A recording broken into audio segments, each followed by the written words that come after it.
বাংলাদেশে পাচারের আগে প্রচুর পরিমাণে সিগারেট উদ্ধার করল কৈলাসহর থানার পুলিশ। বুধবার কৈলাসহর থানার ওসি সুকান্ত সেন চৌধুরী জানান, গোপন সূত্রে পুলিশ জানতে পারে লক্ষ্মীপুর গ্রাম পঞ্চায়েত এলাকার ভারত বাংলাদেশ সীমান্তের পাশে একটি জঙ্গলের মধ্যে 3টি কার্টুন ফেলে রাখা হয়েছে। কৈলাসহর থানার এসআই আশিস পাল সহ বিশাল পুলিশ ও টিএসআর বাহিনী ঘটনাস্থলে ছুটে যায়। তারা এই 3টি কার্টুন উদ্ধার করে থানায় নিয়ে আসে। 3 কার্টুনে পাওয়া যায় 90 প্যাকেট সিগারেট, যার বাজার মূল্য আনুমানিক 2 লক্ষ টাকা হবে। সিগারেটগুলি অবৈধভাবে সম্ভবত বাংলাদেশে পাচার করার উদ্দেশ্যে রেখেছিল বলে ধারণা। পুলিশ মামলা নিয়ে ঘটনার তদন্ত করছে।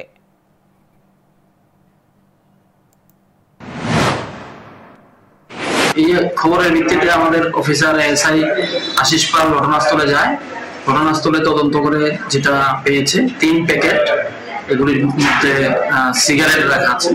সিগারেটগুলি যতটুকু আমাদের ধারণা, এগুলি বার্মিজ সিগারেট বলেই পরিচিত। এগুলি বাংলাদেশে পাচার করার জন্য এখানে